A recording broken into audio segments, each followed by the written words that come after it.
In the darkest corners of human history, where hope seems lost, heroes emerge, not always in shining armor, but often in the quiet courage of ordinary people. Today, we're telling the story of one such hero, a woman whose name you might not know, but whose legacy of compassion saved thousands of lives. This is the incredible story of Irena Sendler. Our story begins in Warsaw, Poland, in the late 1930s. Irena Sendler was a young social worker, just 29 years old, when Germany invaded her country in 1939. From an early age, her father.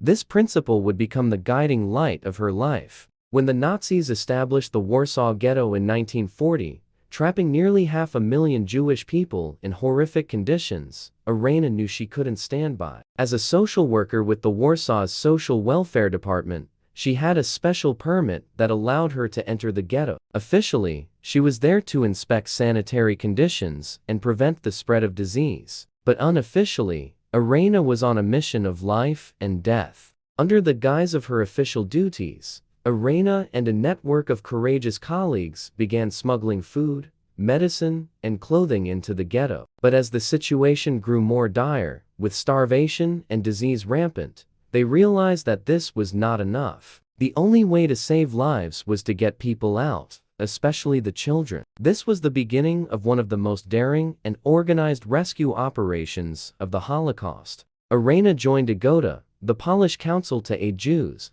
and became the head of its children's section. Her codename was Jolanta.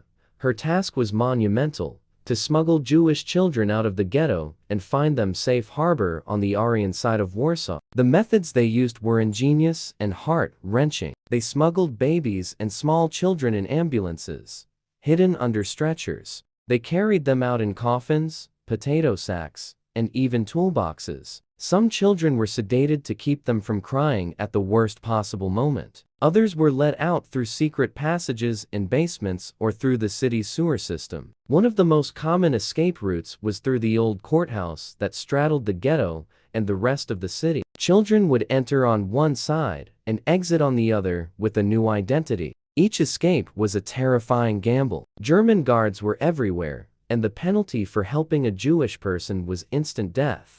Not just for the rescuer, but for their entire family. Irena and her network lived with this constant threat hanging over their heads. Yet, they persevered, driven by a profound sense of duty. Once a child was safely out, the next challenge was to keep them alive. Irena's network arranged for them to be placed with Polish families, in orphanages or in convents. Each child was given a new, non-Jewish name and forged identity papers. But Irena was determined that one day, these children would be reunited with their families and know their true heritage. So, she kept a secret list. On thin strips of tissue paper, she meticulously recorded the children's original names and their new identities. She rolled up these precious lists and hid them inside glass jars. Then, she buried the jars under an apple tree in a friend's backyard, a buried treasure of identities, a testament to hope for a future she wasn't sure she'd live to see. Irena's luck ran out on October 20, 1943. The Gestapo,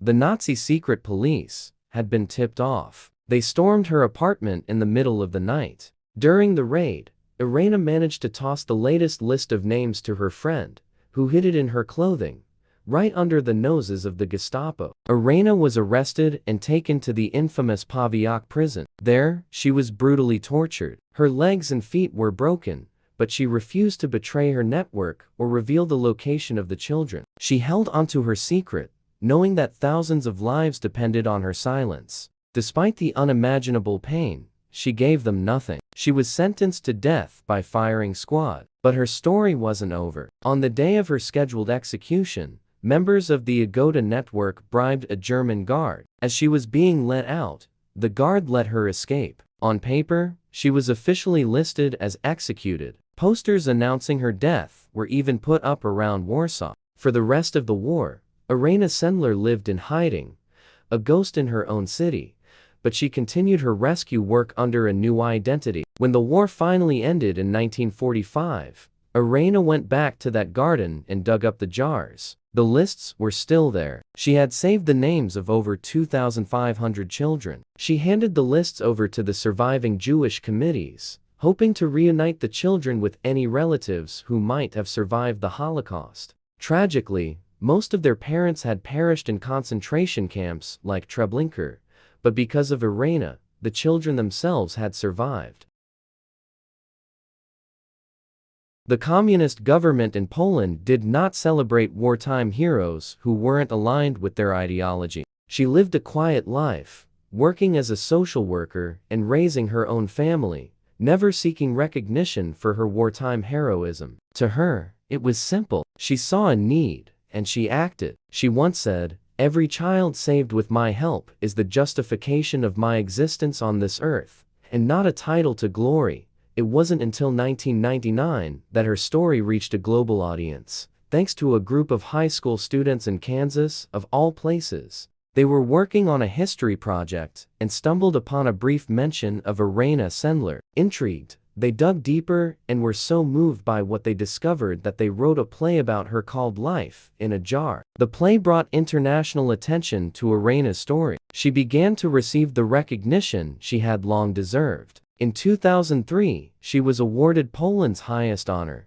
the Order of the White Eagle. She was nominated for the Nobel Peace Prize in 2007. Irena Sendler passed away in 2008 at the age of 98. She left behind a world that was better for her having been in it. Her life is a powerful reminder that one person, armed with courage and compassion, can make an immense difference. In a time of unimaginable darkness, she was a beacon of light. Her story isn't just a piece of history, it's a lesson for all of us. It teaches us about the power of empathy, the importance of standing up for what is right, and the extraordinary capacity of the human spirit to choose love over hate. Thank you for joining us to learn about the incredible life of Irena Sendler. If her story moved you, please share this video so that more people can learn about her legacy. Don't forget to like and subscribe for more stories of forgotten heroes who changed the world. See you next time.